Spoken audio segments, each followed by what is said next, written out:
that arse then. Welcome back to part 2 of our discussion and look at schizophrenia spectrum disorders and related psychotic disorders. So we left off after covering 3 of the 5 primary symptoms of psychotic disorders, those being delusions, hallucinations, and disorganized thinking and speech. Now, in this part, we'll finish up the 5 symptoms with disorganized behavior and negative symptoms, as well as move into the actual disorders themselves and differentiate between them. And interspersed, we'll watch some clips from real interviews with people with schizophrenia and related disorders. So let's begin. Well, we'll start off with grossly disorganized or abnormal motor behavior, including catatonia. And this can kind of be split up into those 2 parts of kind of disorganized behavior / abnormal, which I think is one of the few times the DSM uses that word, as well as catatonia. So catatonia is a part of disorganized behavior, but it's its own separate thing. But first, let's talk about what's not catatonia. So the disorganized or grossly disorganized behavior, which doesn't mean that it's like nasty or disgusting, it just means over the top or extreme disorganized behavior, is described in the DSM ranging from things like having childlike silliness to being very agitated and just doing behaviors and motions and movements with your body that you typically, that's just me avoiding normally, wouldn't see in a person without these disorders. If you want, you can kind of think of it similarly to the disorganized thinking and speech. You know, there's something going on in your brain that's causing your thought patterns not to act the way that they usually would.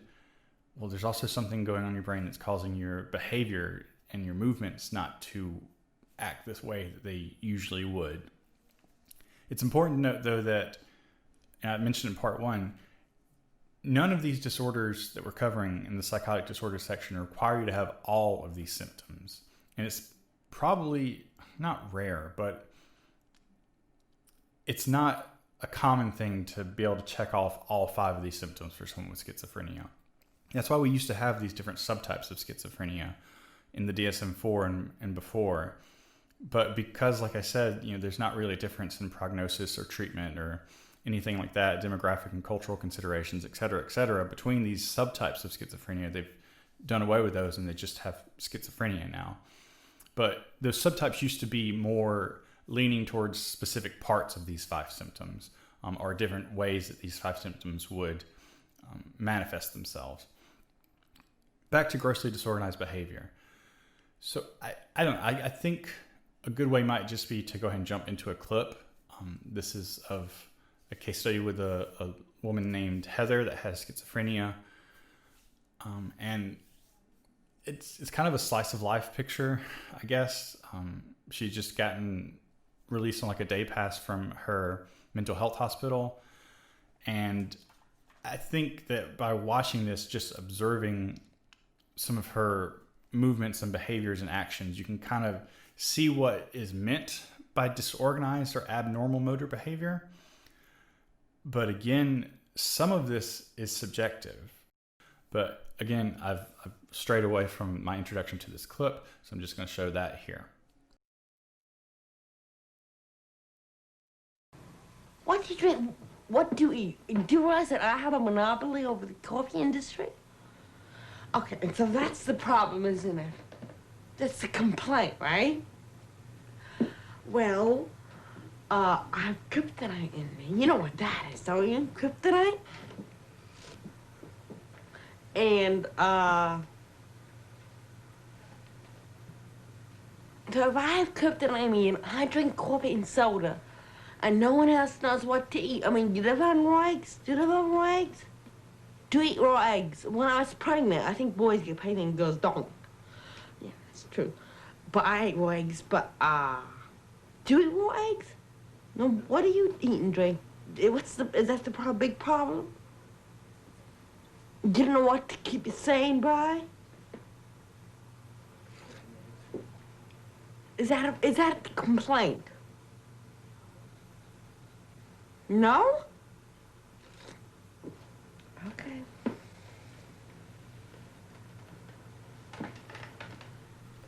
I know I said that this was going to be a clip for disorganized behavior, but once I started watching it, I realized that this is also a good learning opportunity for things we learned in the last video.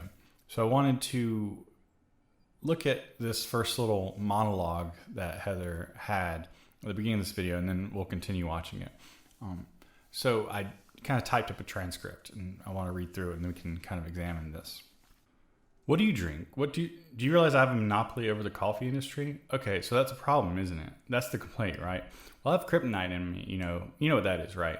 So if I have kryptonite in me and I drink coffee and soda and no one else knows what to eat, I mean, you ever eat raw eggs? Do you eat raw eggs? When I was pregnant, I think boys get pregnant and girls don't, it's true. But I ate raw eggs when I was, do you eat raw eggs? What do you eat and drink? Is that a big problem? You don't know what to keep you sane by? Is that a complaint? No? Okay.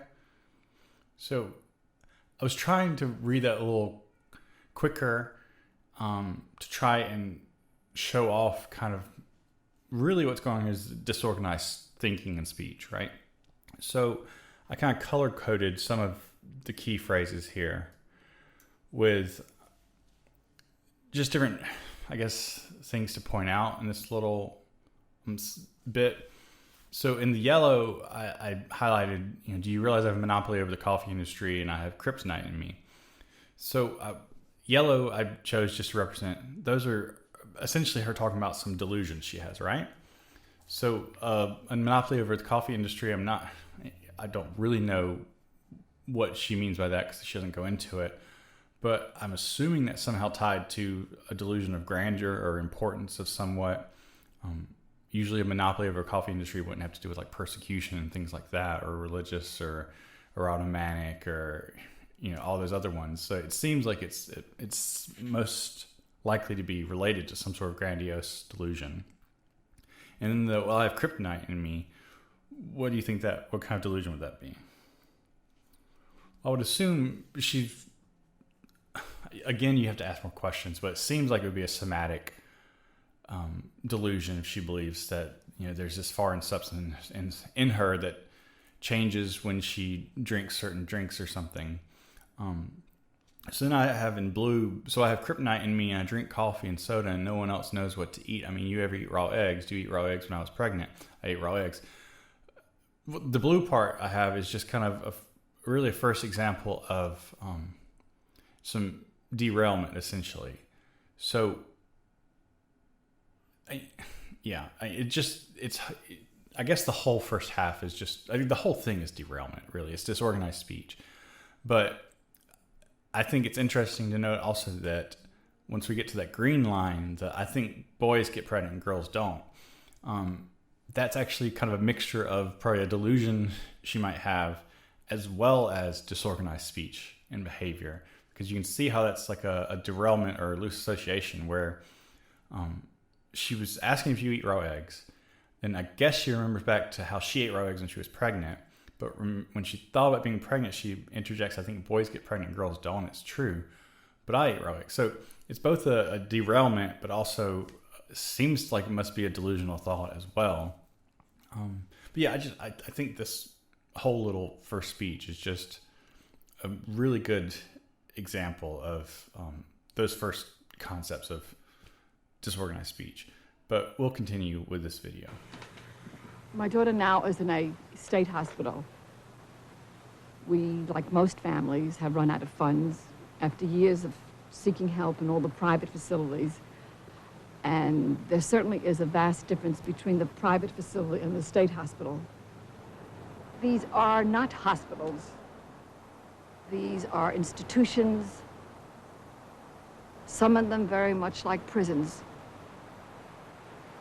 When it comes time to take her back to the hospital, she's, reluctant to go back. And then I say to myself, is it possible? Is it possible that I could keep her home? Product shopping. And then You I... want to go product shopping? Do you want to go shopping? What kind of shopping, Heather? Panax shopping. What is that? What is that? No more Panax? I used it all up. Oh. Oh, Heather, is it a soap? Huh? Is Panax a soap? Panax is a soap, yeah. Oh, and you want to buy some? Yeah. Is it a special kind of a soap? Mm-hmm. Well, we'll stop on the way. You want to stop and get some? When we go back? Cool. We're not going back. Heather, we have to go back. You know that. What am I telling you? Well, what you... I do nothing. Believe me, I do nothing. Okay? You mean you do nothing where, Heather? Yeah, I do nothing. I don't care. I do nothing. Well, Heather, we're going to have to go back. You know that. I know. Well, we don't have to go back right away.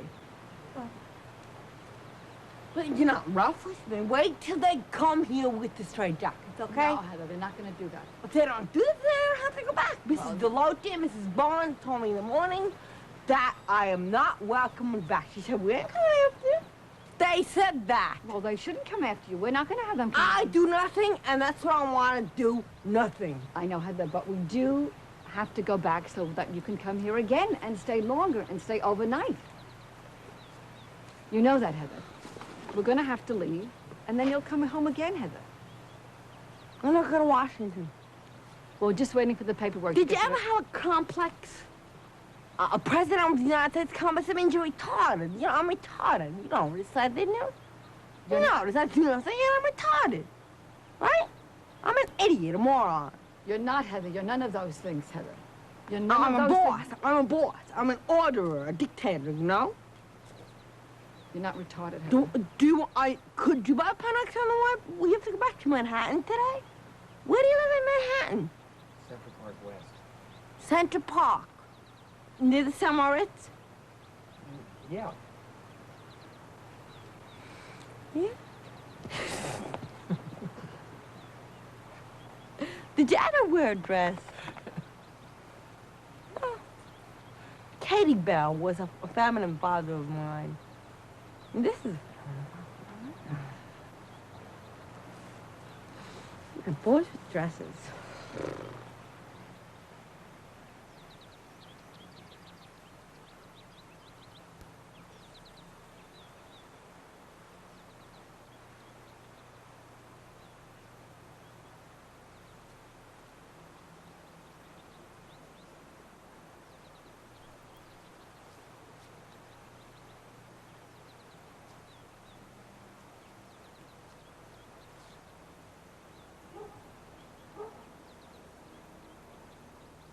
I think that's an interesting clip. I think it's it's sad, and it also just provides a really unique look into I'm sure it's from a bigger video. I just don't know. That's the only part I can find on YouTube.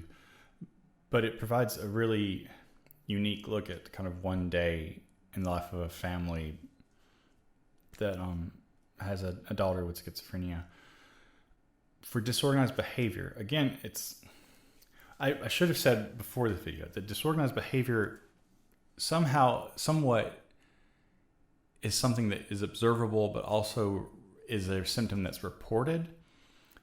Observable disorganized behavior you might have seen in that video included like the way she was holding her coffee cup was kind of odd, especially, I guess I had Pepsi in it actually, but how it just kind of was dribbling out for a while. Hopefully I'm showing that clip right now.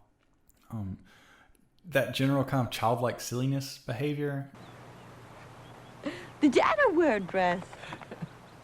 Kind of, especially at the end where she's sitting on the ground while everyone else is just kind of standing looking at her. But really, the more subjective ones are just like how disorganized thinking and speech, your brain jumps off on these tangents and makes these loose associations.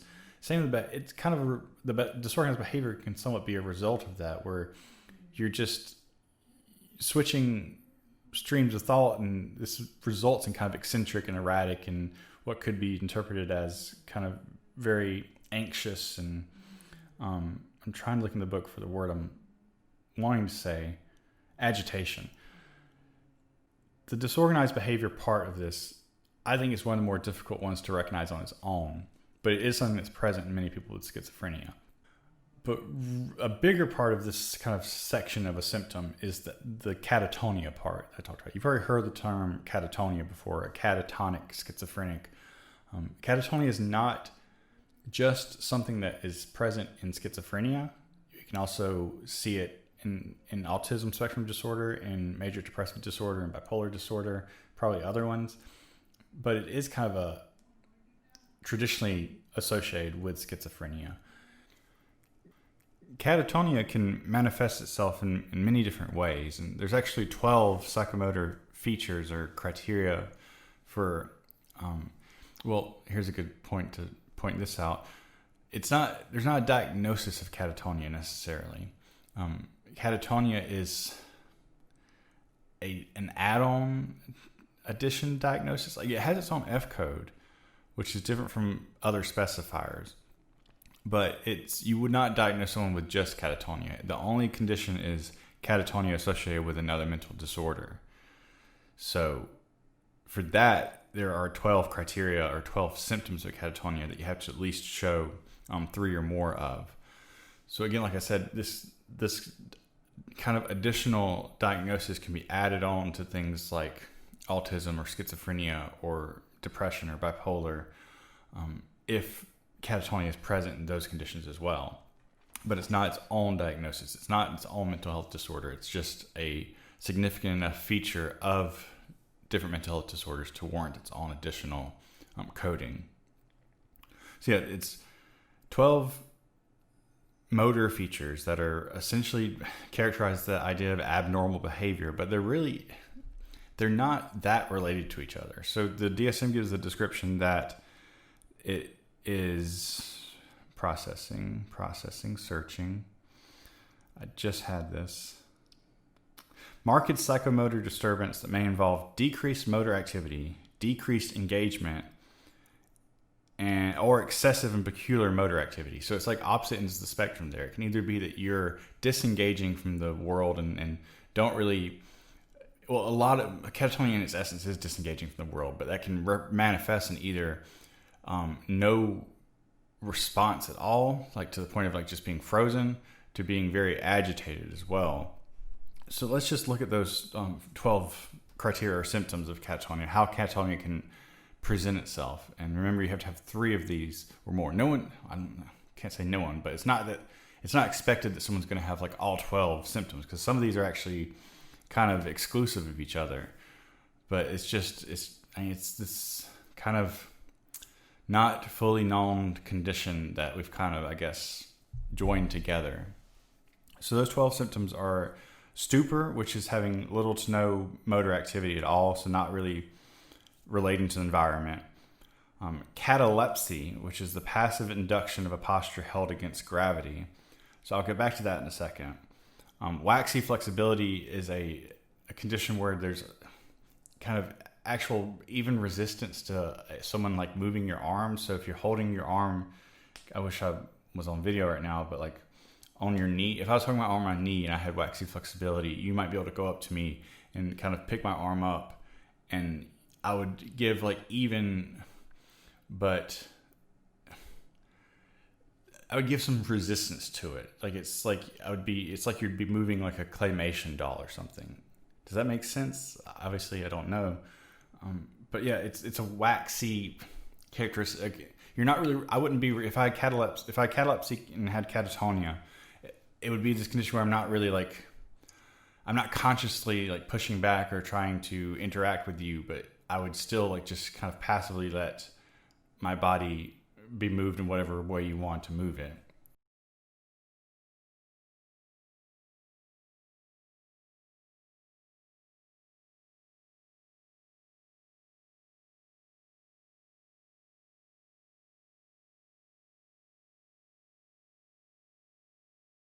It's hard to explain, but I do have a video kind of showing some of this in a second. Another symptom is mutism, so very little or no verbal response at all.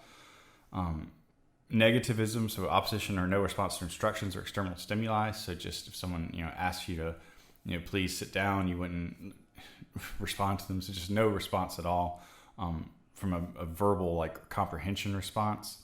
So that's different from stupor. So stupor would be like that they're just not moving or like completely just zoned out, I guess you could say. While with negativism, it's just that they're not responding to you. They might move on their own, but they're not going to move because like you're asking them to shake your hand or something. Posturing is when someone just kind of spontaneously holds a position that is not a position that goes with gravity necessarily. So if you raise your hand up like you're asking a question and just hold it there, then that would be a kind of a type of posturing. You're just holding a position, a posture that normally would not be held because it's you're actively having to use your muscles to go against gravity. Then there's mannerisms, which is having odd or kind of caricatures of actions. So like how like I fix my glasses. I move my hand up to like, put my glasses back closer to my face. Some of mannerisms might continuously kind of like adjust their glasses like that. Like I say like that, like you're seeing me do this, but maybe like always like just like I'm doing motions. You can't see me. Scratching their nose like repeatedly, kind of just like it says. If you have a mannerism or like something that you do with your hands and as kind of a normal, I say normal again, but these things that we do every day, but like repeated and not in their normal context. And stereotyping we've learned about because of stereotypic movement disorders. That's just kind of repetitive and seemingly purposeless driven movements, usually involving the whole body. So like that rocking back and forth that I talked about. Being agitated, grimacing, echolalia, which we've heard about, which is when you echo someone's speech back to them.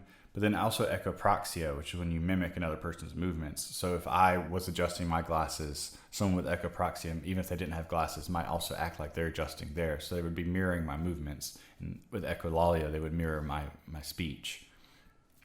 So those are the 12 symptoms. Catatonia in general is related to involuntary muscle control, whether it be on the like lack of motor control or excessive. It's both ends of the spectrum represent catatonia. But here's a video from someone that probably definitely has more education on the subject than I do, and maybe you can explain it. But again, catatonia is a difficult thing to explain because some of these to me it feels like it's these symptoms that are thrown together that they don't all fully belong together. But let's watch a video. Catatonia. Catatonia is a state of increased muscle tone at rest, which is abolished by voluntary activities and therefore distinguished from extrapyramidal side effects. In these clips, you'll see a variety of forms of catatonia demonstrated by a role player being examined by a psychiatrist. This clip shows force grasping, where a patient is unable to comply with instructions to resist a preferred handshake. Characteristically, the interviewer has difficulty getting his hand away. I just want to move your arms around a little bit. Is that okay? Okay. Okay, just leave go. Just relax a second.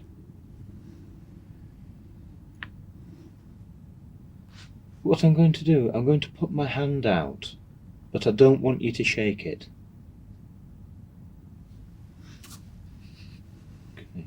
Okay, leave go.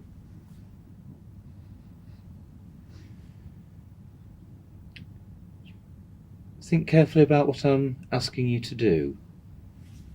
When I put my hand out, as though I'm going to shake your hand, don't take it. I do not want you to shake my hand this time. Okay, that's fine. Just try and relax for a second.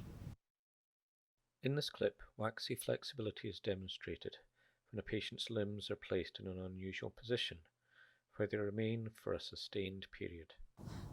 I'm just going to move your arms gently.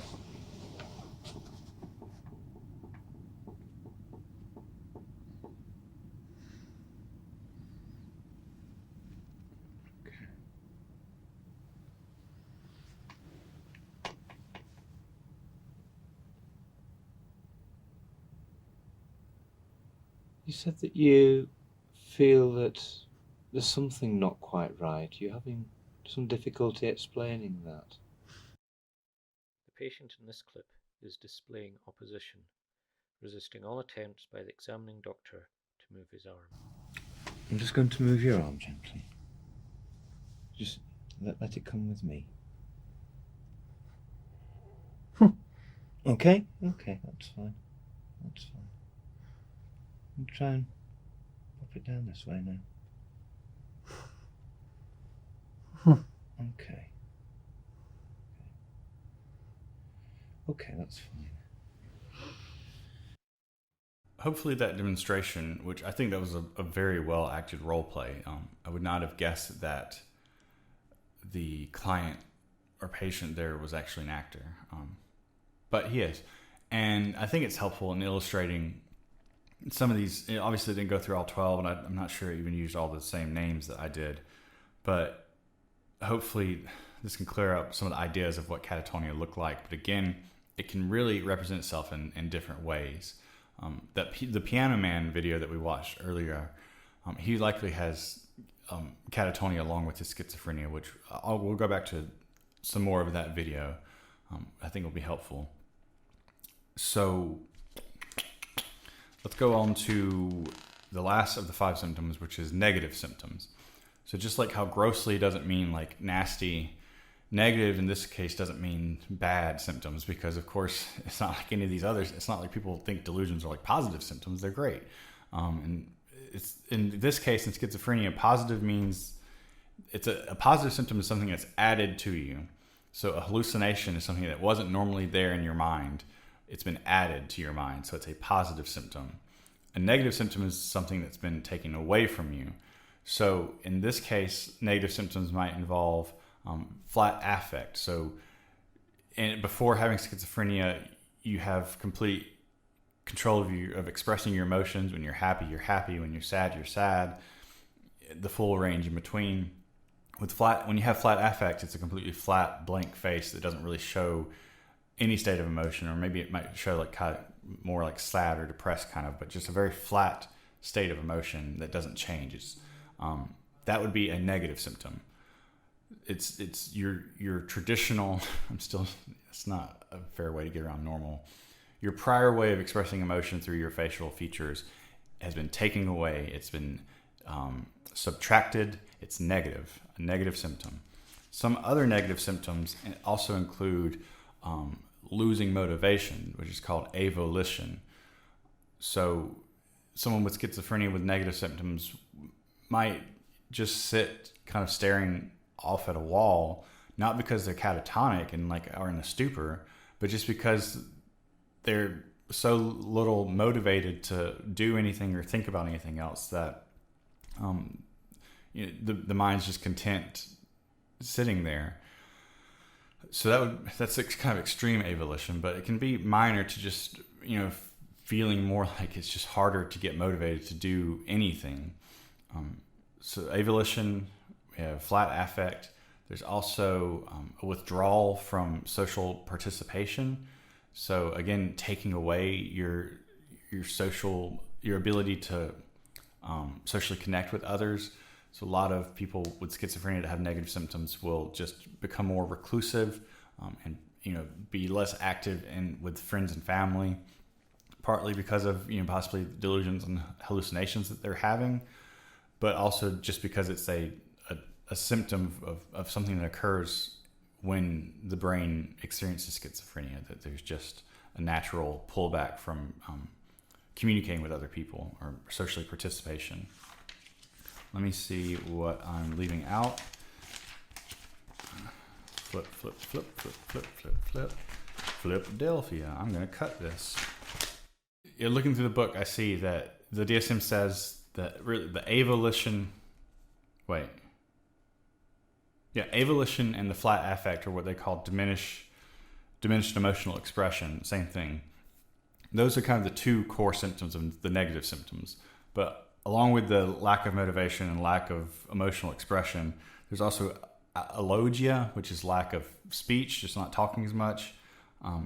Again, that kind of gets a little confusing with the catatonia because that's also Mutism is a symptom of catatonia, but catatonia would require 3 other movement-related things, while the negative symptoms, it might just be that not that they are being mute, but it's just that they talk less than they used to. So maybe just the answers they give are a lot more, is pert or no? What am I thinking of?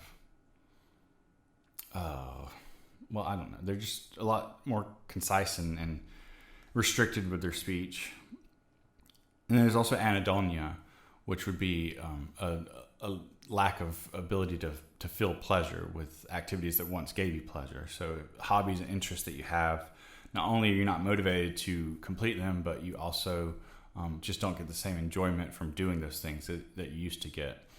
So some of these symptoms you probably recognize are also symptoms of depression, but it's its own criteria of schizophrenia and other psychotic disorders as well, of just having these aspects of your functioning that have been taken away, negative symptoms.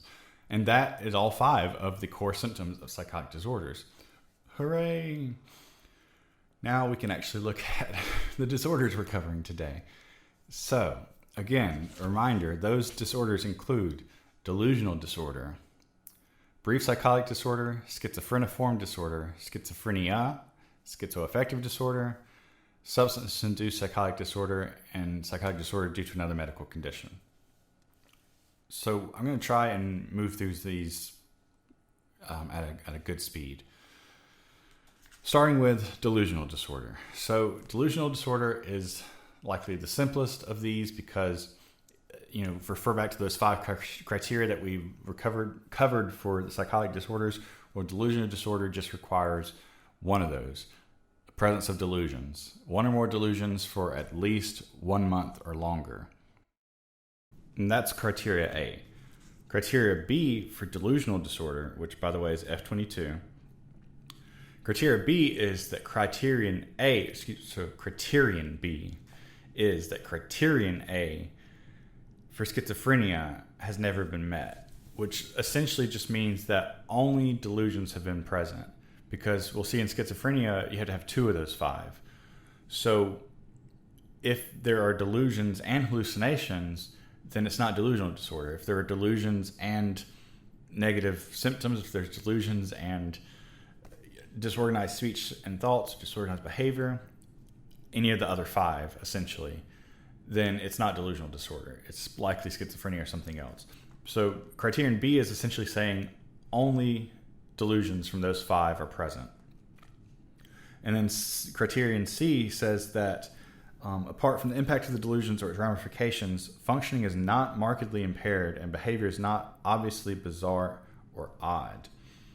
So I know that sounds kind of confusing because it's like, how can it be a mental health disorder if functioning is not markedly impaired and behavior is not odd? Like mental health disorders, you're just odd, right? Well, no, that's obviously a stereotype.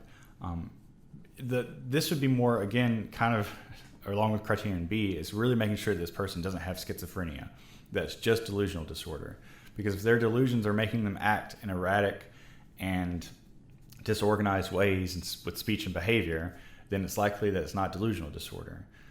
So delusional disorder can be seen as being less severe than schizophrenia for sure. Although these delusions might cause them to have some impact in their social functioning and occupational functioning.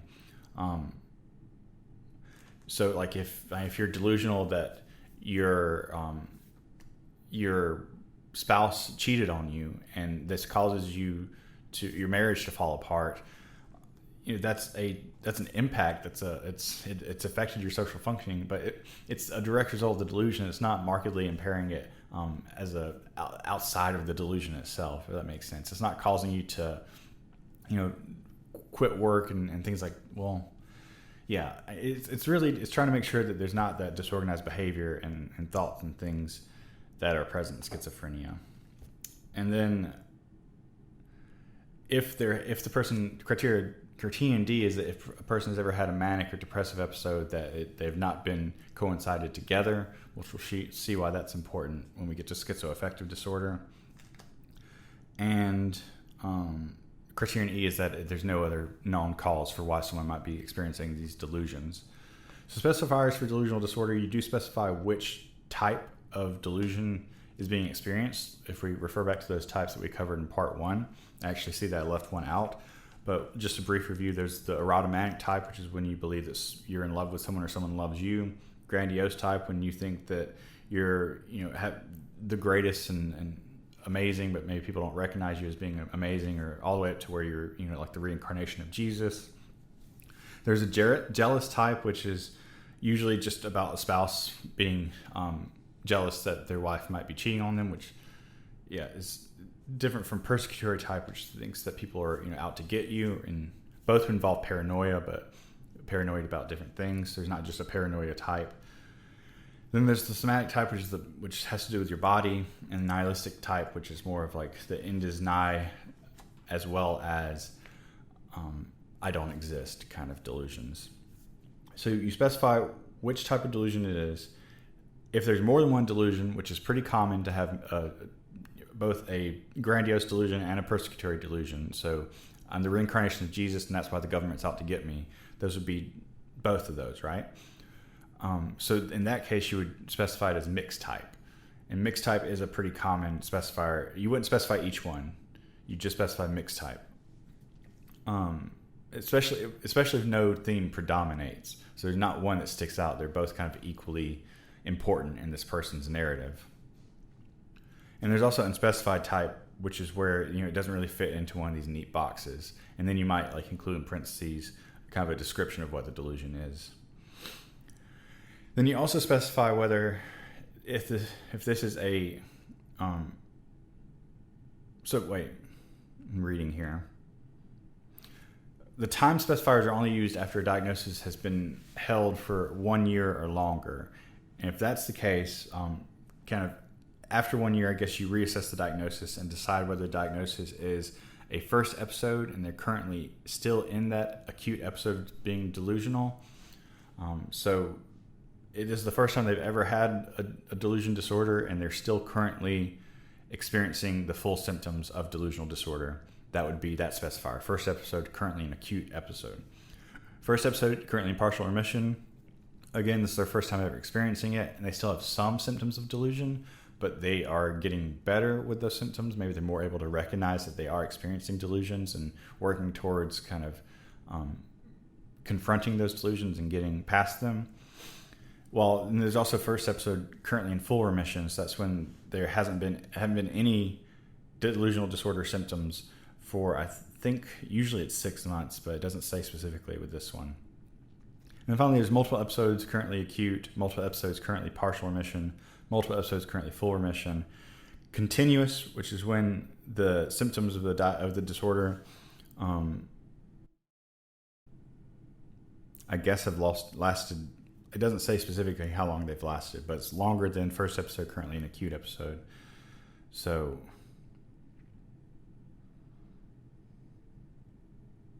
yeah, that's not very helpful. I apologize, but it's not telling me more than that, so I can't tell you more than that. And then you can also put unspecified if their history is unknown. And then you can also specify severity, but you don't have to specify severity. It's an optional one for here. So obviously, why would you do it if it's optional? But let's look at the severity levels anyways. Severity levels for psychotic disorders all share the same chart, which can be found on page 743 in the DSM-5, titled Clinician Rated Dimensions of Psychosis Symptom Severity.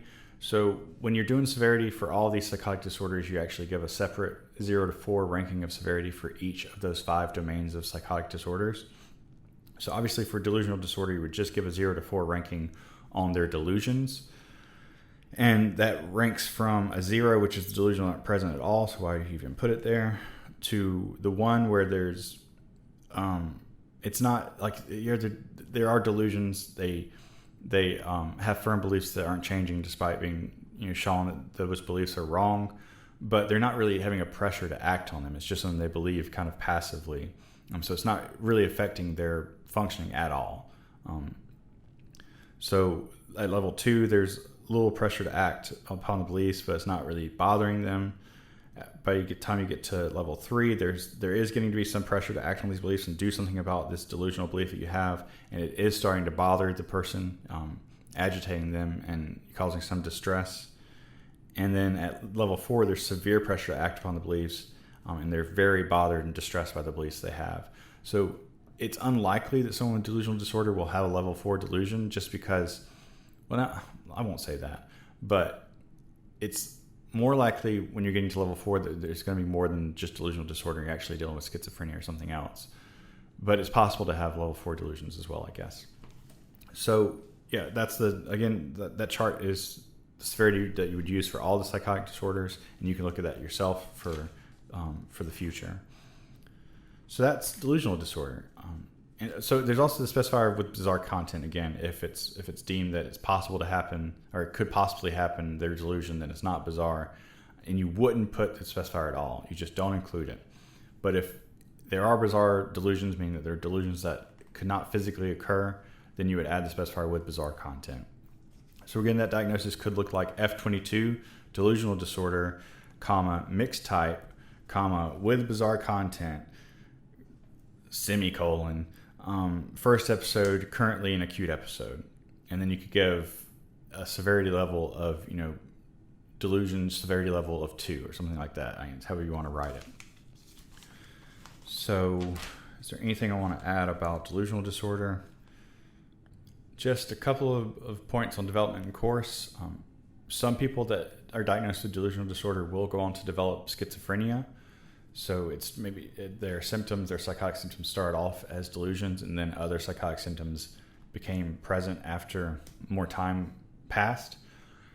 But then some might just have delusional disorder and never develop schizophrenia, have multiple episodes of delusional disorder and still never develop schizophrenia. So it's unique, own separate condition.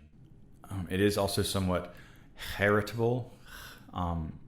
So persons that have relatives with other psychotic disorders are likely to, someone with delusional disorder is likely to have a relative that also has another psychotic disorder or delusional disorder. It's also more common among older adults, not because of things like delusional thoughts that might be associated with neurocognitive disorders like Alzheimer's. This is just that it's more present. The delusional disorder itself, not explained by a medical condition like Alzheimer's, is more common in older adults. Actually, let's go back to that clip of the clip I called Piano Man from part 1 and watch more of that interview in full. And then we can talk kind of about his symptoms once we are done watching it. And what happened that ended up with your being here in the hospital? The psychiatrist decided that this was the situation for me. Did he tell you why? No, the psychiatrist did not. Has anybody told you why?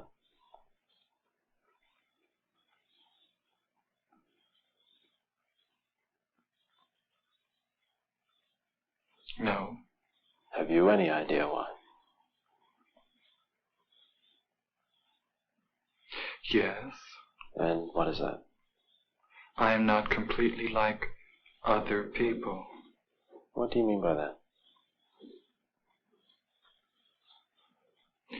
People dislike me because I am not completely like them. And in what way are you different?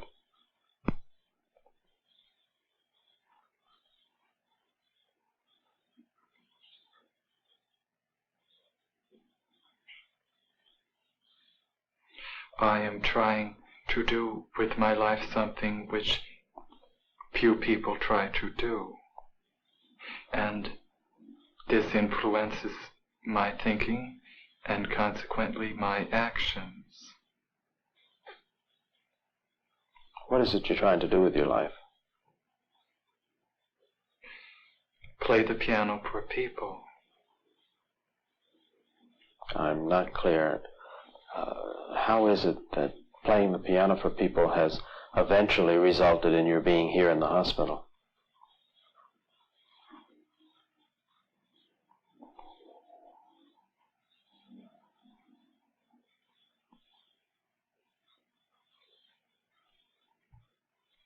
I sit differently when I play the piano, and when I'm away from the piano I occasionally look differently from other people, and this has caused dislike from people.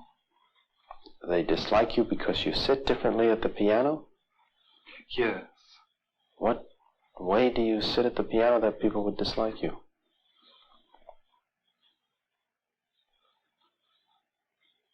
I cannot describe an illustration of how I sit. And I can't imagine it, that it would make people angry at you or at least dislike you. How do you know they dislike you?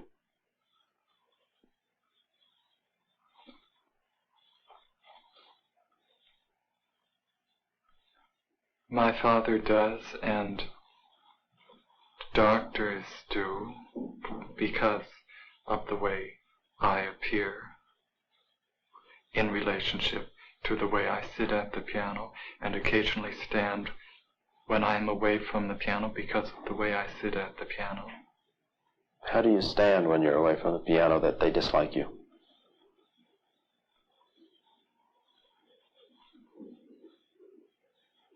I can't describe an illustration. Does it feel to you any different from the way other people stand?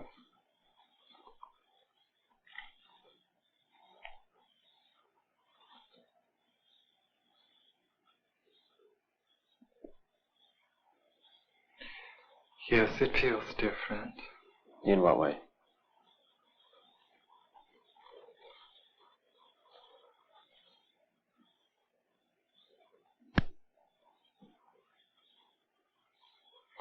This is becoming too involved to describe.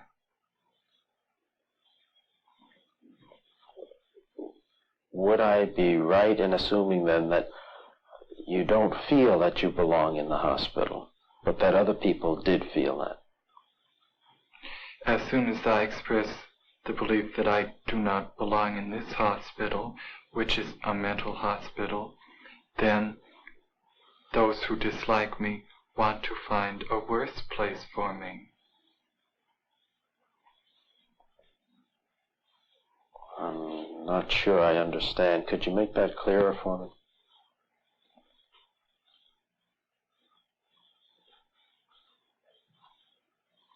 No. Is this a way of... A hospital? Yes, I can. As soon as I express the belief that I do not belong in this mental hospital, then those who dislike me want to find a hospital where the living conditions are not as good as this.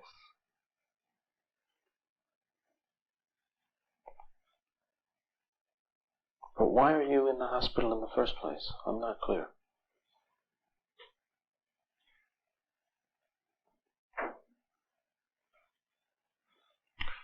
Because I'm working to do something which in my life which most people do not do.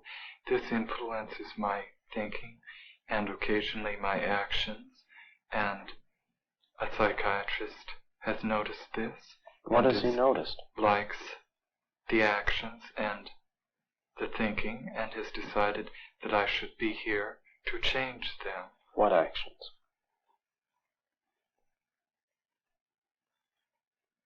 How I talk and how I look right at this moment. And how would you describe the way you're talking and looking right at this moment? As other people talk, and at this moment, however, I've been told that it is not the way other people talk and look. Have you any idea in what way it's not like others? No, because I believe it is as other people talk. So then, from your point of view, not from other people's point of view, from your point of view, you look, you talk, you think, you behave as other people do. You're very interested in learning to play the piano. You sit at the piano a little differently from the way someone else might, and you stand somewhat differently. Occasionally I stand differently. Now that, in itself, doesn't seem on the surface to be sufficient reason for being in a hospital. So what other reasons have been given to you, or what other reasons do you understand are the causes of your being here?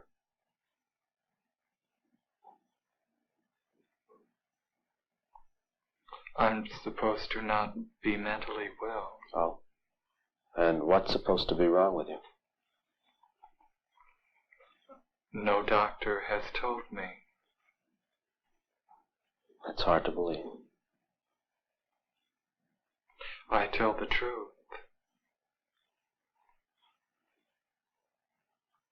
What are your plans? If things should go well, if you were to leave the hospital, then what?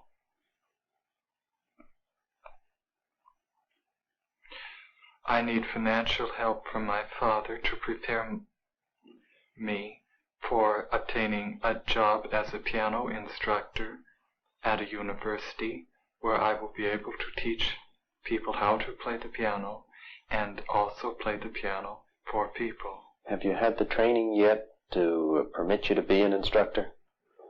No, I have not. Have you tried? I don't understand what you mean by... Have you tried to get the instruction? Yes, I have tried. What's happened? I have not had the correct environment for the instruction, nor the correct financial help for the instruction, nor the correct instruction. Have you been accepted for such instruction? By some teachers, yes. And by others, no? Yes. Mm-hmm. Again, it has been about half and half. Have you started any such instruction with those who did approve of it?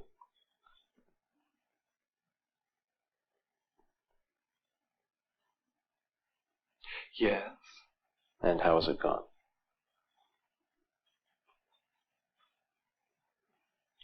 With some it has gone well, with some it has not gone well. After viewing the interview, it's clear that this person is likely experiencing some level of a delusion, right? He believes that people dislike him because of the way he sits at the piano and the way he stands after sitting at the piano. It's not really, he doesn't explain it that well. You know, there doesn't have to be logic behind a delusion. A lot of delusions are illogical, but anyways, I'm getting off track here. There can be logical and illogical delusions, but that doesn't matter. Regardless, there's some delusional thought that's occurring here, and it's lasted for, I'm not sure, I can't remember if it said in the video, but at least over a month, right? So is this delusional disorder? Well, it's a little unclear because he doesn't really go into other symptoms. He doesn't talk about any hallucinations he's having. It just seems like there's delusions having to do with, you know, the way he sits at the piano, people persecuting him, definitely persecutory delusions, fear that the hospital is going to, has ill will towards him and wants to make things worse for him. So multiple delusions, but all kind of persecutory related, it seems. I didn't notice any hallucinations being talked about. He might have had some. There was kind of some inferring to other symptoms that he didn't want to mention, but that's not clear from just that interview. And then I didn't see any disorganized speech. It seemed very slow and very, thought out, but it wasn't disorganized. What we then get to is criterion 4 and 5, domains 4 and 5 of psychotic disorders, the disorganized or catatonic behavior and the negative symptoms.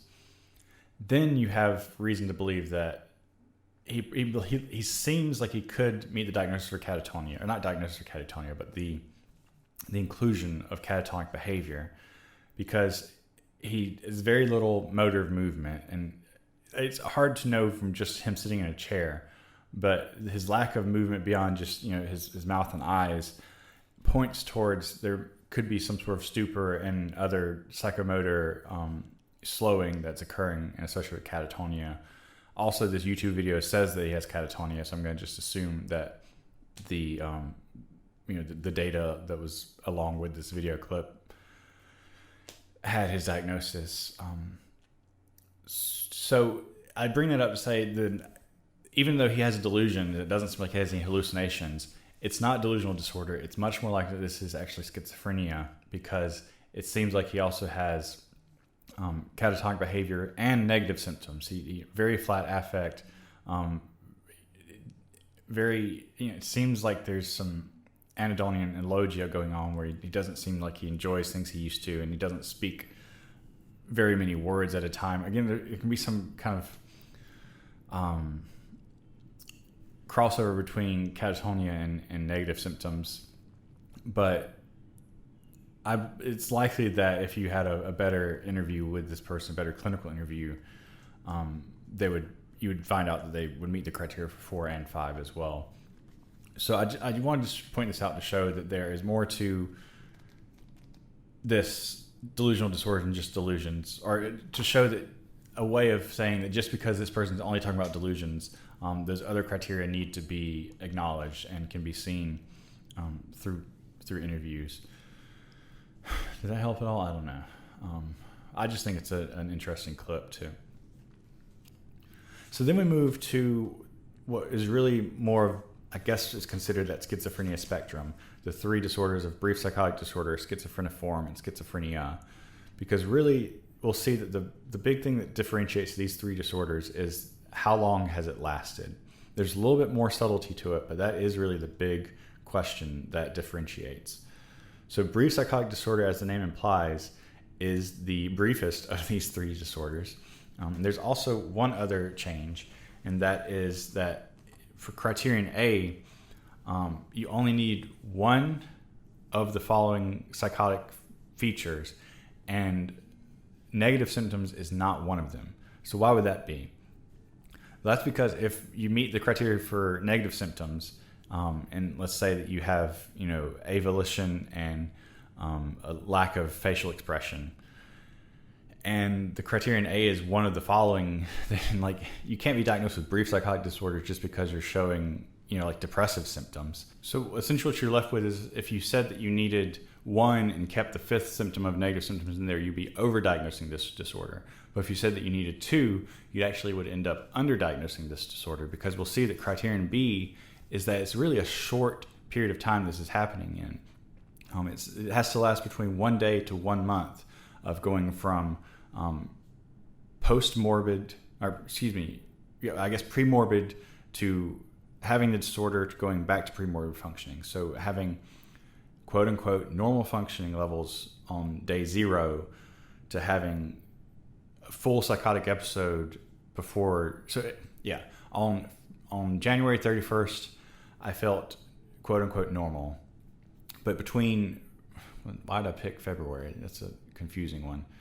But between February 1st and March 1st, I've experienced a psychotic episode that came and went within that 1 month time period. So it's a very brief thing. You can see that it might even not even be accurately diagnosed, because 1 month is actually a short time to even reach treatment before the symptoms would have subsided.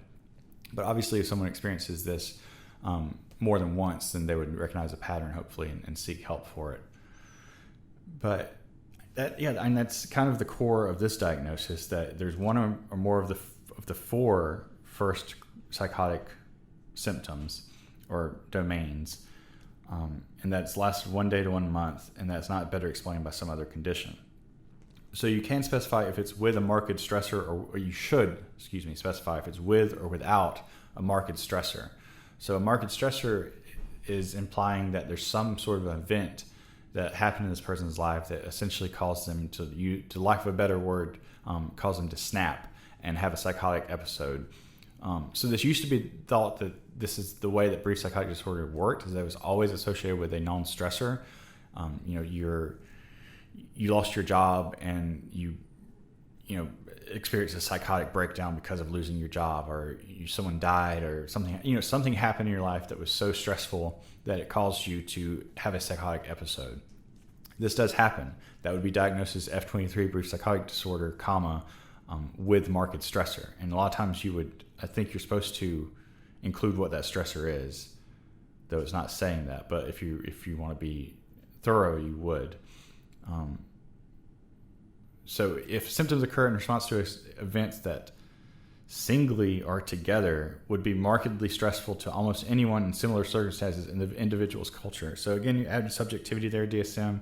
Essentially, it's just that the patient, or at least their family members, are able to point to something that was a kind of universally recognized stressful event, like loss of a job or the death of a family member, all those other things you can think of that are kind of everyone would agree are stressful things. If that occurred prior to the start of or along with the start of the psychotic episode, then we can say that they are related to each other, or at least assume they are. And another specifier you might include is peripartum onset. This word might sound somewhat familiar to you, especially if you think of depression. There's postpartum depression. So partum is just everything that's having to do with pregnancy. Postpartum being that's post-birth. You've parted ways from the baby. I know that's not where that word comes from, but postpartum depression actually is not in the DSM anymore either. It's depression with peripartum onset. So peripartum, think post is after, pre is before, peri is around or during. So you think perimeter is the distance around peri. So peripartum onset means that either during pregnancy or after pregnancy, the psychotic disorder happened. So what time limit does it say? So either from becoming pregnant to 4 weeks after giving birth, if the onset of the psychotic disorder happened during that time period, it would get the specifier with peripartum onset. And that's important just because it's a different etiology, a beginning for the disease, a cause for the disease. It likely had something more to do with, or at least had something to do likely with the hormones and different chemical changes that are happening in a person's body during pregnancy and directly after giving birth. So again, it's kind of it gives a clinical picture of maybe there's a different explanation for the etiology of this episode. And then you can also specify if there's catatonia, if there is catatonia, and again, you would code it separately. F06.1, catatonia associated with brief psychotic disorder. So there's that full diagnosis that I'm assuming is popping up on the screen right now. And yeah, and that's brief psychotic disorder. It's one of those 4 that lasts for a month and no longer. It's also important to note that even though this is a brief condition that lasts, is time bound by a month, it can be very severe impairment that's experienced with very high levels of emotional response, shifting from all kinds of emotions to being very severe in your delusions or hallucinations. So it's even though it's a short-lived thing, it can be very intense. It accounts for around 9% of first onset psychosis diagnoses in America, and usually has an onset beginning in the mid-30s, which you can think kind of makes sense if you're also coming from the point of view that this is a lot of times associated with a stressor or a stressful event in your life. Stressful events kind of can really add up more in the mid-30s, but that's not to say that 20-year-olds don't have stress. I'm not trying to say that I'm like special or something, but it whatever the reasoning is, average onset seems to be in mid-30s for this condition. That's all for brief psychotic disorder. So moving on in the spectrum of schizophrenia disorders, there's schizophreniform, which is in between brief psychotic disorder and schizophrenia. And the main differences then from brief psychotic disorder is that you are required to have 2 or more of those 5 psychotic symptoms. So the delusions, hallucinations, disorganized speech, disorganized behavior, negative symptoms. You have to have 2 of them. You could have more, you can't have less. And they have to be, and the symptoms have to be clinically present, so at a level high enough to be, clinically significant and noticeable, for at least a month, but less than 6 months, or fewer than 6 months. Less than. I don't know. So that's criterion A. 2 or more of those 5. But in criterion B is that it's more than 1 month, less than 6 months. If it was less than a month, it'd be brief psychotic disorder. If it was more than 6 months, it's likely going to be schizophrenia instead. Also ruling out that they never had co-occurring mood disorders, and we'll get more into that when we get to schizoaffective, and that there's no other source for these symptoms, so it's not due to a substance or medical condition. Schizophreniform is kind of this diagnosis that's a little odd because it sits in between this brief psychotic condition that kind of makes sense, and that's a psychotic break and a return to premorbid functioning rather quickly. Schizophrenia then is a much longer chronic condition. But schizophreniform is kind of time-bound in between 1 and 6 months. So then there's a kind of some school of thought that's like, well, is this just schizophrenia? Like, why are we separating these diagnoses when at 5 months it's schizophreniform, but then if you see them again at 7 months and it's still present, then you re-diagnose as schizophrenia? Well, it's because through statistical analysis and clinical studies and things like that, they've been able to understand that there is some unique condition going on here that is schizophreniform, that in some of these diagnoses, it is something that lasts just between 1 and 6 months and then has returned to premorbid functioning. In those cases, the social and occupational functioning, so that the level of impact on your daily life that the disorder has, is less severe than schizophrenia. It's also likely that there is a longer prodromal phase in schizophreniform, so a longer ramp up to symptoms before you meet the full criteria. But other than that, many diagnoses of schizophreniform get revised to schizophrenia after the 6 months is over, if the symptoms are still there. So that's why there's also the specifiers of with or without good prognostic features. So these specifiers are kind of meant as a proxy to determine whether this is more likely to be schizophreniform and remit within the 6 month time period, or if it's more likely to go on and develop into schizophrenia. So good prognostic features, a good prognosis means that it's good. So a good prognostic feature means it's less likely that it's going to develop into schizophrenia. And those features include at least 2 of the following symptoms or features. That the onset of the psychotic symptoms between that prodromal phase, between first noticing symptoms to full criteria met, is less than 4 weeks. So a quick prodromal phase is actually a good prognostic feature. So that's directly in conflict with what I just said a few minutes ago about there being a longer prodromal phase in schizophreniform. So I apologize, I mixed those up. So to be a good prognosis to have schizophreniform, one of the qualities of that is having a quick ramp up of symptoms into a full psychotic episode. So yeah, less than 4 weeks or less from first noticeable change in behavior. Also confusion or perplexity about the symptoms. So yes, the person is delusional or hallucinating, but the fact that they're delusional is confusing and perplexing them. Their reality testing is a term that we'll learn this semester, which means that they might be hallucinating and hearing voices, but they're not convinced that these voices are aliens talking to them. They don't know what's going on. Just something's talking to me. I don't understand what's happening. I'm so confused. So you can see how that could be a good prognosis as well. If you're not fully invested in these hallucinations and delusions, and not, I guess if you're still being confused by them and questioning these symptoms, then it's a good sign, because it means that you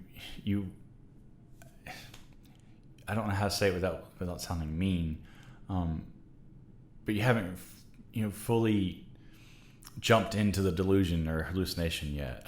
I hope you know what I'm trying to say. Good premorbid social and occupational functioning is also good prognostic feature. So prior to the onset of symptoms, was there a quote-unquote normal level of social functioning? Again, very subjective, but it's just that people were naturally a lot more withdrawn and had some of those kind of negative symptoms to begin with before the diagnosis, and that's more likely that it's a bad prognosis, a worse prognosis than if they didn't have those kind of negative symptoms prior to it. And then the absence of blunted or flat affect, so the absence of that negative symptom of flat affect, is also a good prognosis. And then without good prognostic features is that they don't have at least two of those things that we just mentioned. So that's a specifier you need to include. You can also include catatonia if catatonia is present. Again, FO6.1, catatonia associated with schizophreniform disorder. And then you could specify the severity of each of the psychotic domains that the person is currently experiencing. Another thing that's important to mention with schizophreniform is that when you give a schizophreniform diagnosis, you actually give a provisional diagnosis. So I think in parentheses, you just add the words provisional if it hasn't been 6 months yet. So essentially what that's saying is that it's only been 4 months since they've had these symptoms. So they're in that 1 to 6 month window, but we don't know it's schizophreniform until they've actually recovered within that 1 to 6 month window. So after they've entered remission between 1 and 6 months, then you would go back and revise the diagnosis as having been an episode of schizophreniform disorder. But up until you know that they've recovered in those, remitted within those 6 months, then it has to be provisional because it could keep on going and then extend into schizophrenia. And in fact, around 2/3 of people with a schizophreniform diagnosis actually go on to develop or change their diagnosis to schizophrenia after 6 months have passed. But there are those 1/3, 33% of people that develop, full psychotic symptoms and features for between a month and 6 months, and then it remits and they are back to their premorbid functioning level without treatment. So it happens, and that's schizophreniform disorder. So it's a midway point. It's a provisional diagnosis a lot of times until recovery has happened. But the bigger disorder in this section obviously is schizophrenia, F20.9, which is very similar in its criteria to schizophreniform. 2 more of the 5 domains are present for a month. And so the same with, I don't think I mentioned this in the past ones, but hopefully you've been reading your book and you know that for brief psychotic disorder, schizophreniform, and schizophrenia, at least one of those symptoms in criterion A has to be either delusions, hallucinations, or disorganized speech. So that's there to make sure that just because someone is catatonic and has negative symptoms, they don't get a schizophrenia diagnosis, because we see that can be explained by things like autism, major depressive disorder, bipolar disorder. So that's kind of the main safe stay, is that a word? Safe stay, stopgap words that prevent that kind of inaccurate overdiagnosis of schizophrenia. You have to have at least a delusion, hallucination, or disorganized speech. So that's criterion A. I think exactly like criterion A of schizophreniform. It starts stiffening when you go to criterion B. Functioning is impaired for a significant portion of the disturbance. So that's not a criterion of schizophreniform, which you might have, I don't know if you noticed, because it actually kind of sticks out in the DSM. Most disorders in the DSM have a criterion that says that there's significant impairment in functioning, occupational, educational, social. So your ability to participate in your job, participate in society with your friends, with your family, all that kind of, your ability to function in those roles and domains in your life have been significantly impaired. So that was significant impairment. It looks like, missing work or getting fired from work or having some sort of problem at work due to your symptoms. Not going to school and failing your classes or something due to your symptoms. It would be educational impairment. Occupational impairment is the work one. Social impairment, then, examples could be withdrawing from your friends and not participating in events that you used to participate in. Sounds a lot like just coronavirus times, but that's a bad joke. But your ability to function in a social way is impaired. Schizophrenia, That's not a criterion for schizophreniform. It is a criterion for schizophrenia.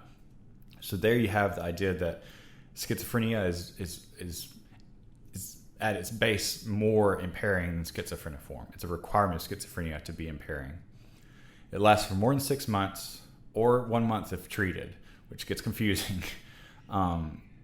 So, yeah, it's difficult to know if someone gets treatment within 1 month of first developing symptoms, whether they had schizophrenia or schizophreniform. Most of the times, again, if they get treatment within the first month, it's the first diagnosis is going to be schizophreniform provisional.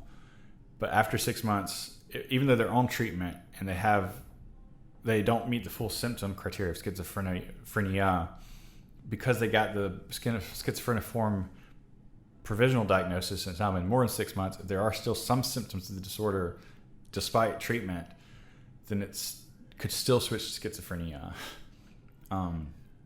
Criterion D, you're ruling out schizoaffective, depressive, and bipolar disorders. You're ruling out substance use medical conditions. And then criterion F is also, I think, a unique one that says if there is any history of autism or communication disorders, the schizophrenia diagnosis is made only if there are predominant delusions or hallucinations. So that's kind of another way of making sure that those conditions aren't overdiagnosed as schizophrenia, because someone with autism might have disorganized speech, disorganized behavior, and negative symptoms, or at least what appears to be that. So for all other disorders, it's that they have to have 1, 2, or 3. For autism and some communication disorders, they have to not have had 1 or 2. I hope that makes sense, because those communication disorders and autism disorders also could have what looks like disorganized speech. It's not the same type of disorganized speech, though. And obviously, schizophrenia is a very different condition from autism. But they can look similar, and that's the whole point of that first clip that I showed in part 1. So moving on, there's a beautiful list of specifiers I'm not going to dwell on, but first episode, currently acute. First episode, partial remission. First episode, full remission. Same in multiple episodes. Then continuous and unspecified. You can add catatonia, so it would be FO 6.1, catatonia associated with schizophrenia. And then the severity status, again, is based off of each individual domain of psychotic symptoms. So for schizophrenia, the onset is usually between late teens and mid-30s, with first psychotic episodes really happening around early to mid-20s. In general, the earlier the onset, the worse prognosis someone would have. So if it's developing these symptoms at 18, is likely to have more struggle with treatment and relapses with the disorder. Relapse isn't really a good word for it, but multiple episodes than someone that has a later onset. It is a earlier onset for men than women. Oftentimes it is a slower and gradual onset. Like I said, I had that wrong back in the schizophreniform discussion. A good prognosis of schizophreniform is that there's a quick onset, because it means that it's less likely to go into schizophrenia, which is more a gradual onset of symptoms. So a longer, what's the word? It's not longal. Prodromal phase, that ramp up of symptoms. Cognitive ability can decline. So just the ability to, executive functioning, planning, memory, all kinds of things can recline as a result of psychosis. Or even, the preceding psychosis. So that prodromal phase cognitive ability can decline as well as psychotic symptoms increasing. Some people experience full remission. Some require being on antipsychotics their entire lives. And then some continue to get worse as a prognosis as they age. I think the average life expectancy of someone with schizophrenia is much lower than someone without. Also, the suicide rate for people with schizophrenia is much higher than the general population. So, it's a very tragic disorder. For some, it's much more manageable than for others, though. Thankfully, there are plenty of people out there that are fully able to function and live successful, happy lives with schizophrenia. I don't want to play into that stigma that all people with schizophrenia are just, people that live on the streets and are just that stereotypic idea of, the quote unquote crazy homeless person. That is not the stereotype that I want to try and reinforce. Because schizophrenia is it's a mental health disorder just like any other one. And with proper treatment, for many people, it can be very manageable. Here's a quick example of just a success story, a good treatment story. I guess just a story to give people hope that it's better to seek treatment and face the stigma head on than to not seek treatment because you're scared about what might be going on. It's a individual who is around my age and also taught at university, so seems a little on the nose for me. And it makes you realize that all these people are just people that are just experiencing a different sort of health condition that you thankfully aren't. That doesn't mean that they're any less of a person or should be treated any less. And by breaking down that stigma is really the key to helping us get control over our mental health problem in America and actually have people live more fulfilled and functioning lives. Stepping off soapbox again, and here's that clip.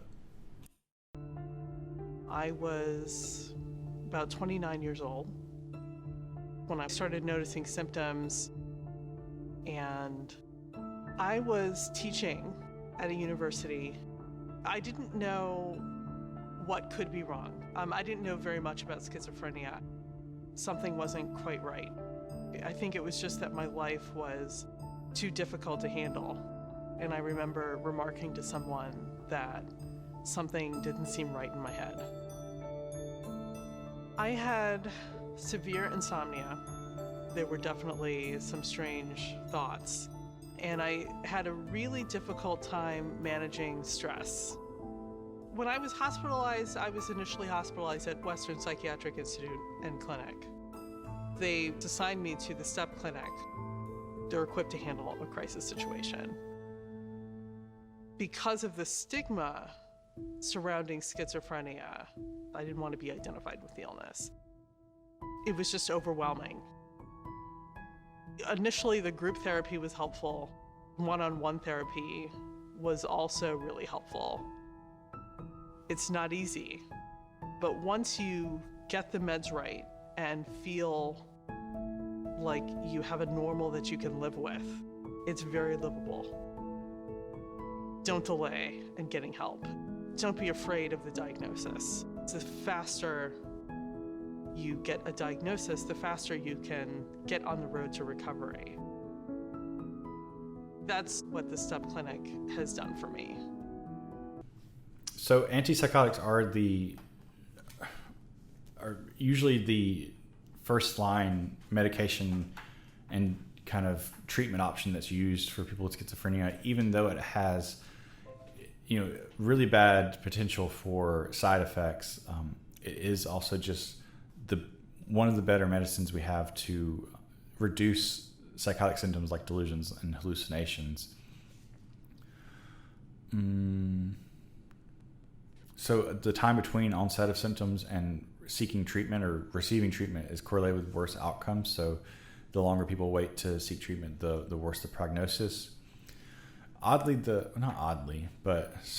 Interestingly, the prognosis is better in developing countries than in developed countries. And that partly might just be the way that we treat schizophrenia in America and Europe, which is much more heavily reliant on antipsychotics than other types of therapies that involve more just, living with the person in like a group home. And sorry about Michael crying there. And just, ensuring that they're safe, that their needs are met, and just making sure that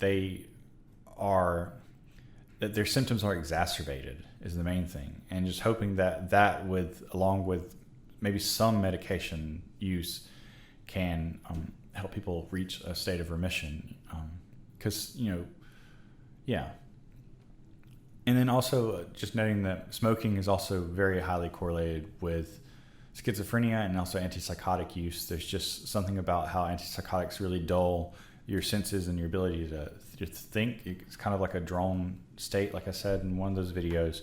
But apparently nicotine is something that can still really let you feel something. So because it is like something that really kind of passes through on those antipsychotics to give you like a feeling, I guess it's much more likely that people kind of respond to smoking. And we talked about medication-induced movement disorders that can be side effects of these antipsychotics, so I won't go on to that. For notes on differential diagnosis, the really important ones are to differentiate between depression, major depressive disorder, bipolar disorder, and schizoaffective disorder. But let's save that until we first discuss what schizoaffective disorder is, which I guess we'll do right now. So schizoaffective disorder is kind of what the name implies.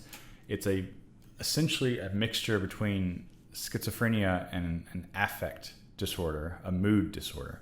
So schizoaffective disorder is probably the most confusing disorder in this chapter, maybe in the book for some people, because it just is. But schizoaffective disorder is essentially all the criterion for schizophrenia, and having also met all the criterion for a mood episode at one time. But there's a particular pattern that this happens in. So schizoaffective disorder, there have been times where someone has either been clinically depressed or a diagnosis of bipolar disorder, or either having a depressive state or a manic state, while also having psychotic features, so hallucinations, delusions, etc., during that mood episode.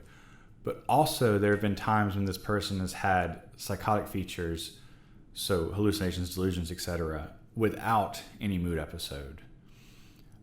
So there's a pattern of this kind of phase of where there's times where someone has hallucinations and depression, then other times when they just have hallucinations and they don't have depression.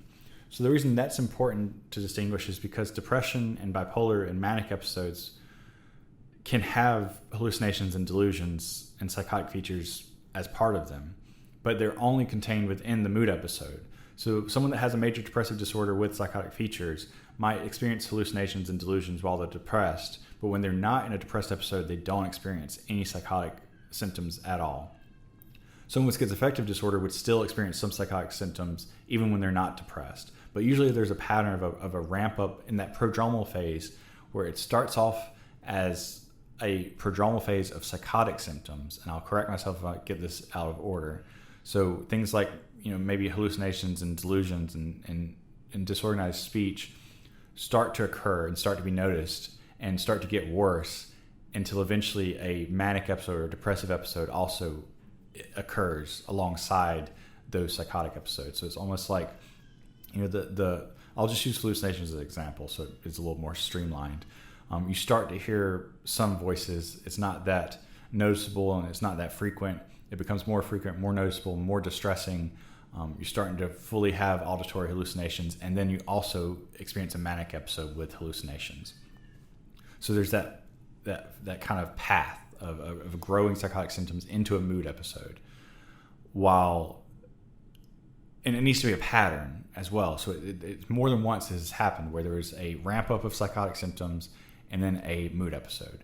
And then, maybe the mood episode and psychotic symptoms remitted, and then a few months later or a year later, you start hearing voices, it gets worse and worse, and then the mood episode happens again.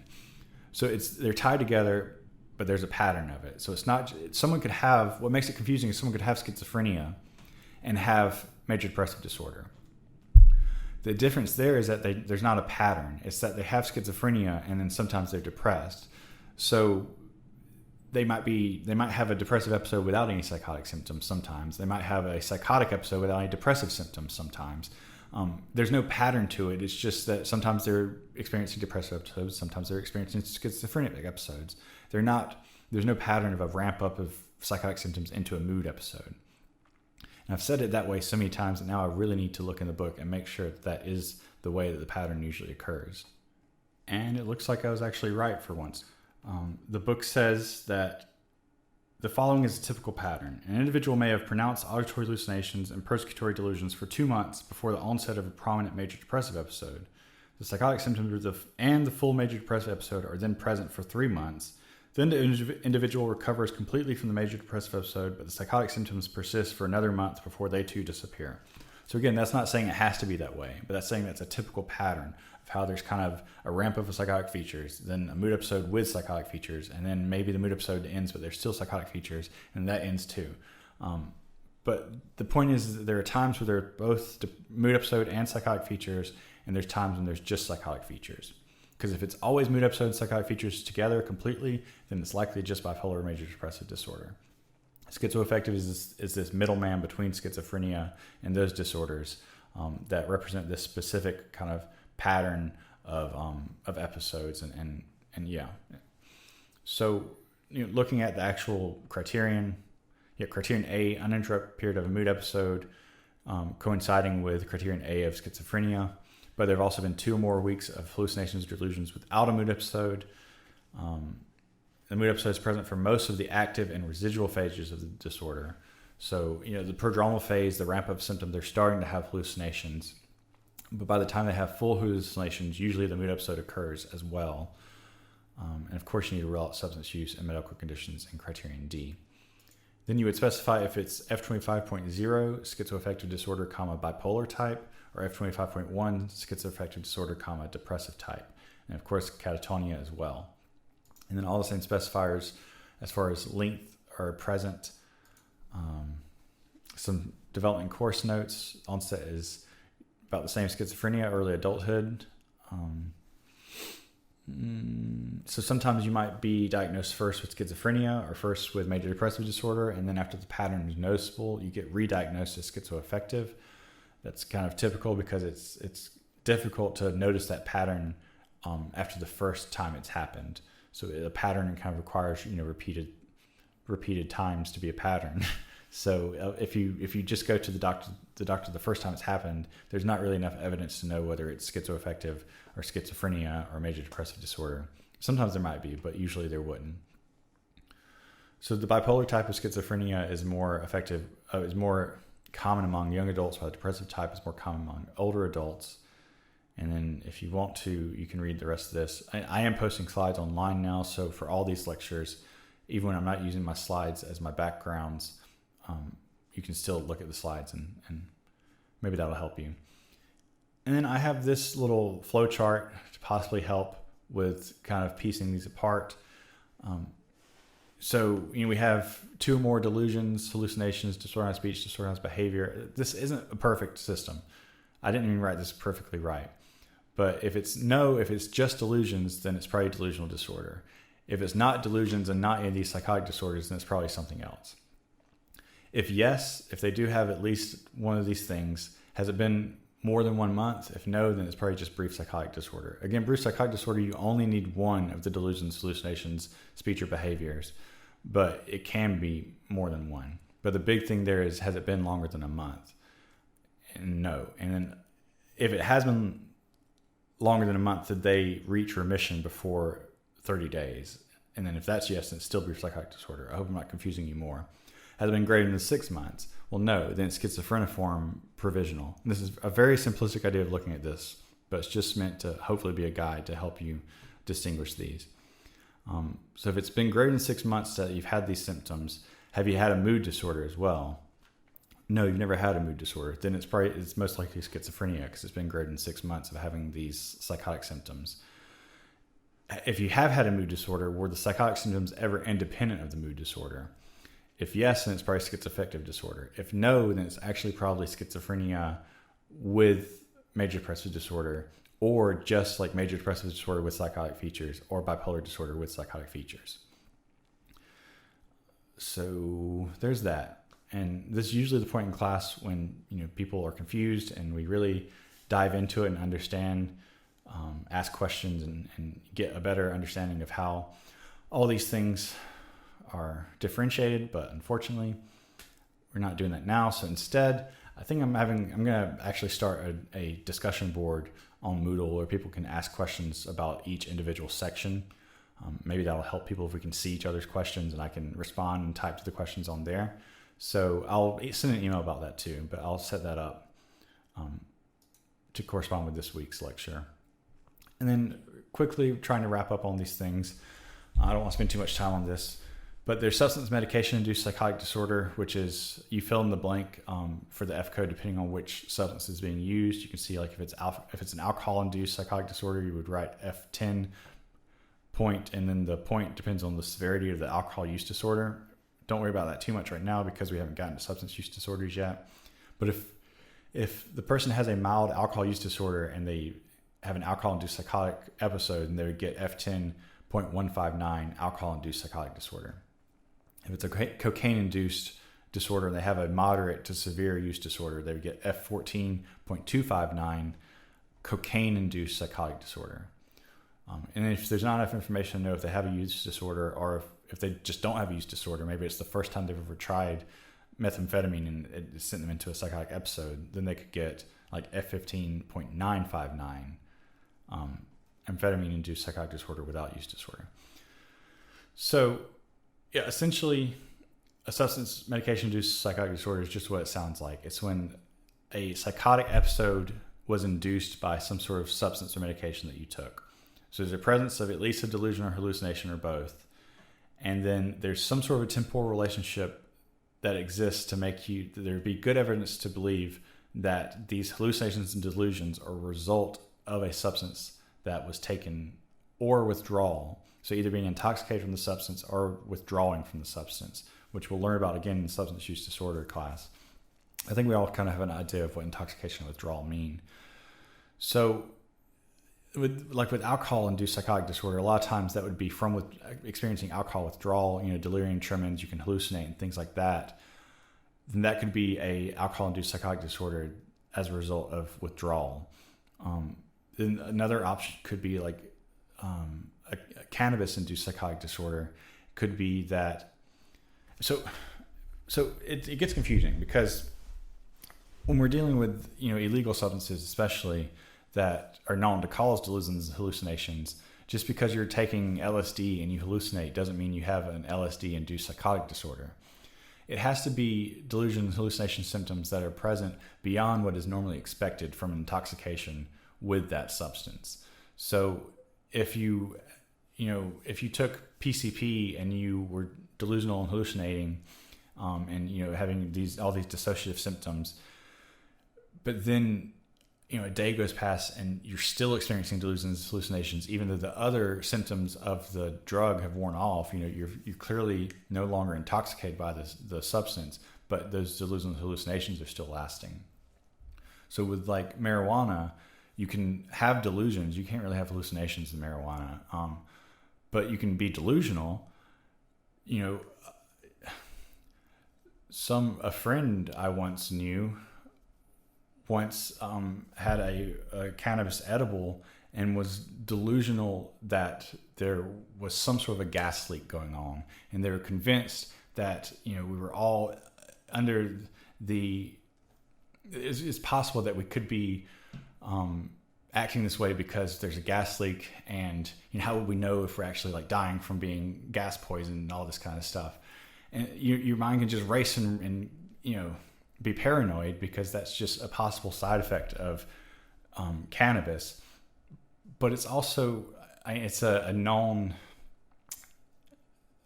side effect or symptom of it.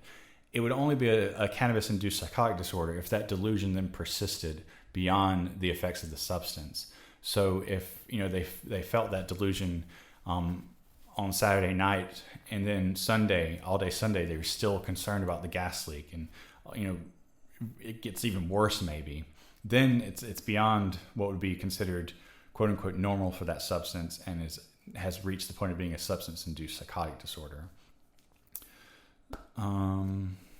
So yeah, that's pretty much that. And similarly, a psychotic disorder due to another medical condition is that there are hallucinations and delusions, but there's evidence that points to that these hallucinations and delusions are a result of some medical condition. So there's some sort of medical condition that's known to cause these hallucinations and delusions. But you would get that diagnosis of that medical condition, but then you would also could have this diagnosis added on to address the psychotic symptoms that the person's experiencing. That, thankfully, is all the slides. Now, I'm going to wrap up, I think, with, where do I want to put this video? Is it going to be here or is it prior to here? Let's just end with this video. So this is one last interview, a clinical interview with a patient that has schizophrenia.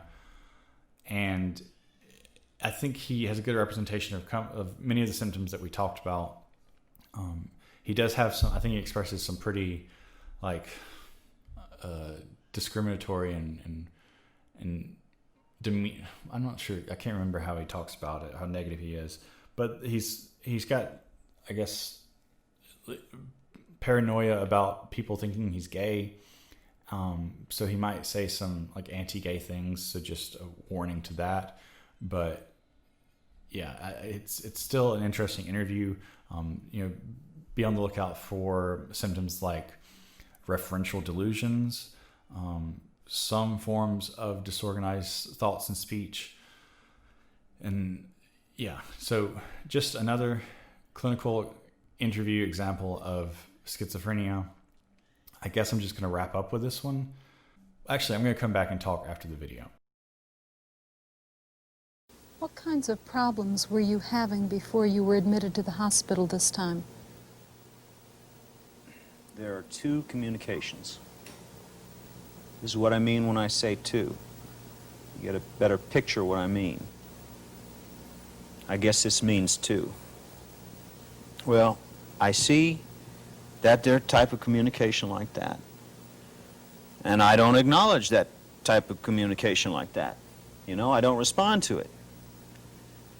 And I see other people who are communicating with that type of communication, and they respond to each other.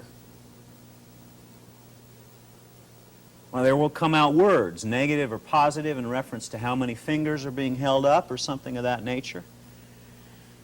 And I don't respond to that because that type of communication I find non-responsive. I have a complete negative attitude toward that.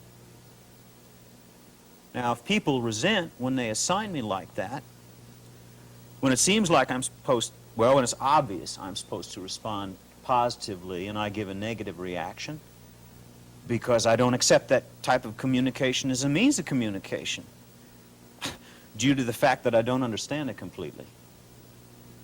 What kinds of problems were you having then? What kinds of problems brought you to this hospital? And like I said, I cannot respond positively to two. I will not respond positively to two, and I'm not going to, under no circumstances. Why not?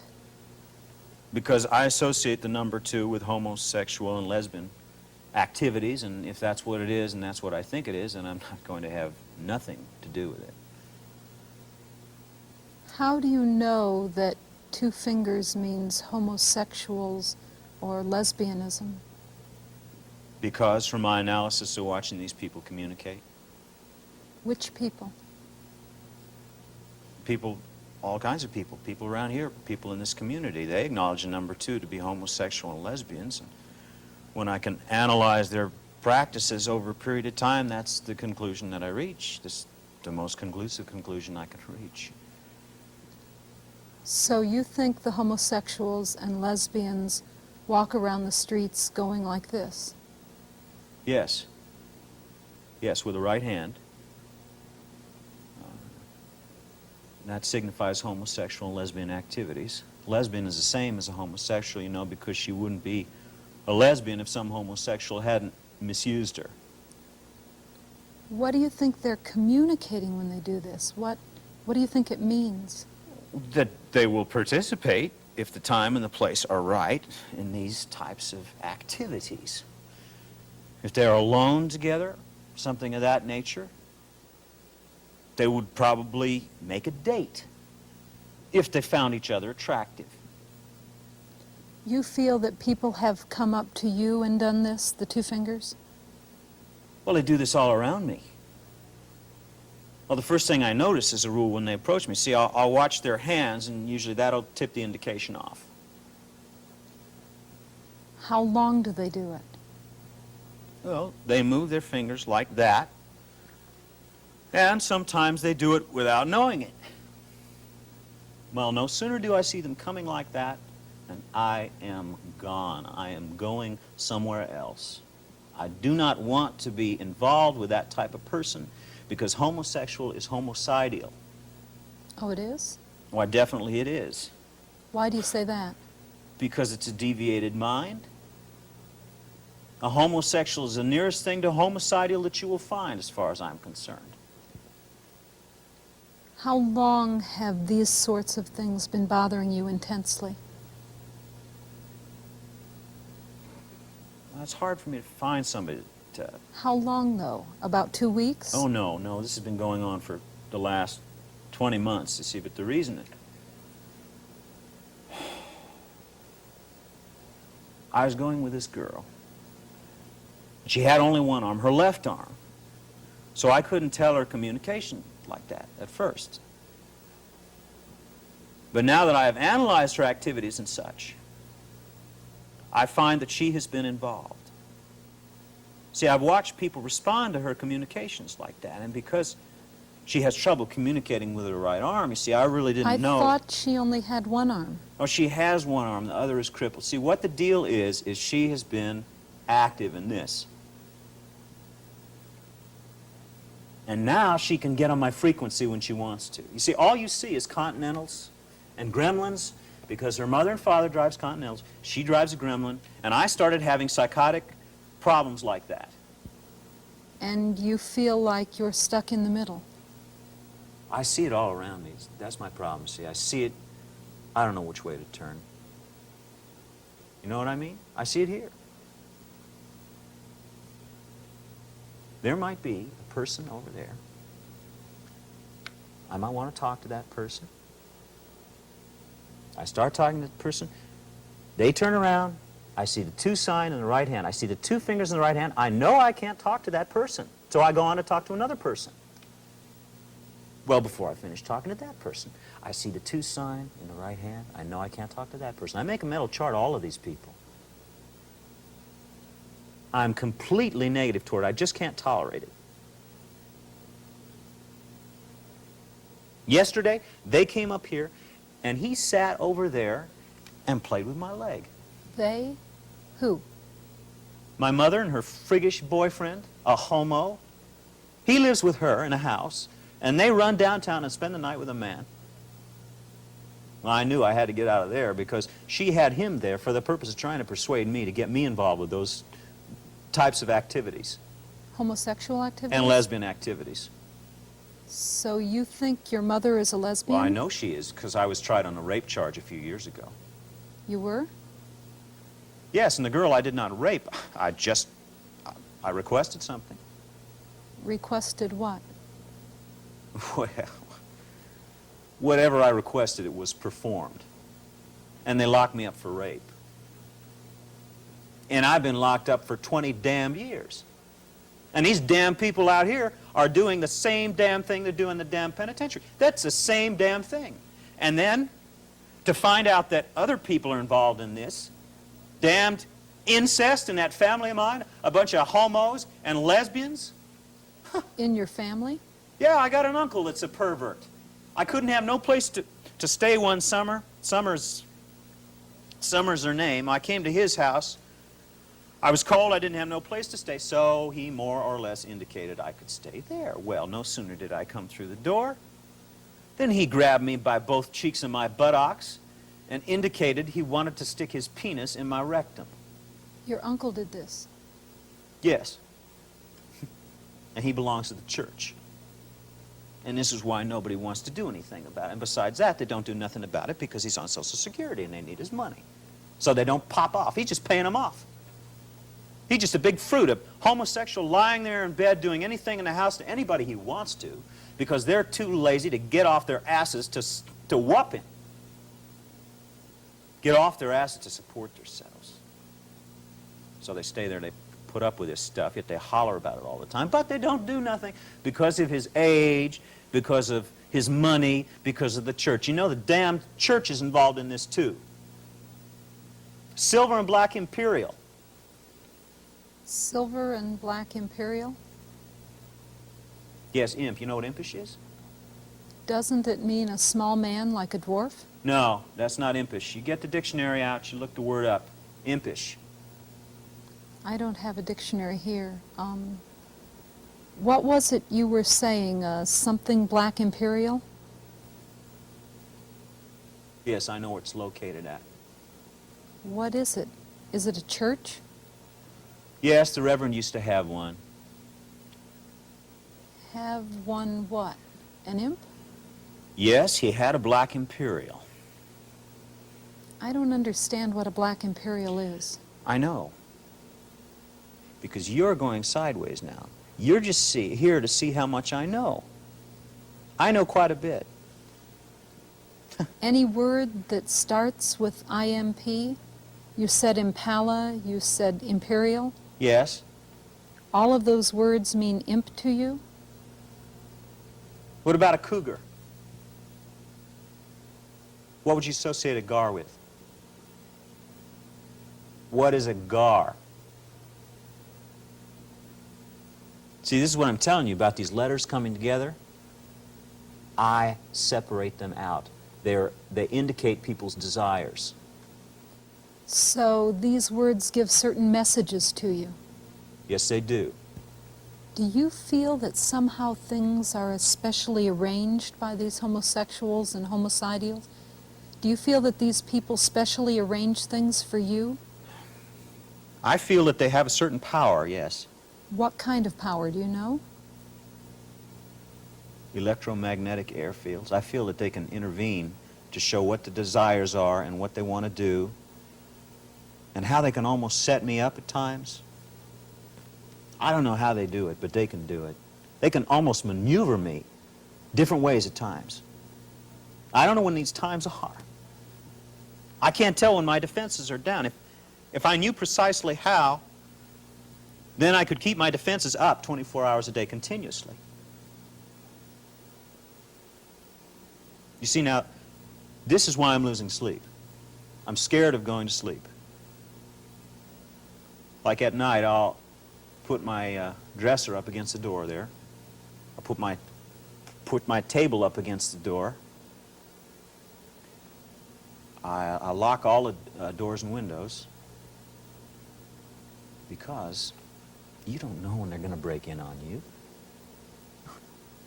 So that's the end of this part 2. I know it's been a lot of information. Honestly, I could spend weeks on schizophrenia. I think it's an incredibly fascinating condition. I have many more videos that I could show, and I've loved to just had more of an actual in-person conversation with you about these things. Hopefully we can, if we have things we want to talk about related to this, we can talk about it on Thursday in our Zoom session for the case studies, there are 3 case studies that are going to be on Moodle: flea infestation, mind control, and I think increasingly odd is the name of it. So read those 3. Again, if you aren't going to go to the Zoom session, they'll be due on Saturday. I'm going to post on Monday a video of how I want you to fill out these case studies. And then on Thursday, we'll have the Zoom meeting. What am I missing? I guess that's it. I guess this wraps it up. I think I mentioned prior that I'm going to have that discussion board that I'm creating on Moodle. So if you have questions, please ask them there. Otherwise, I'll hopefully see many of you on Thursday. Bye.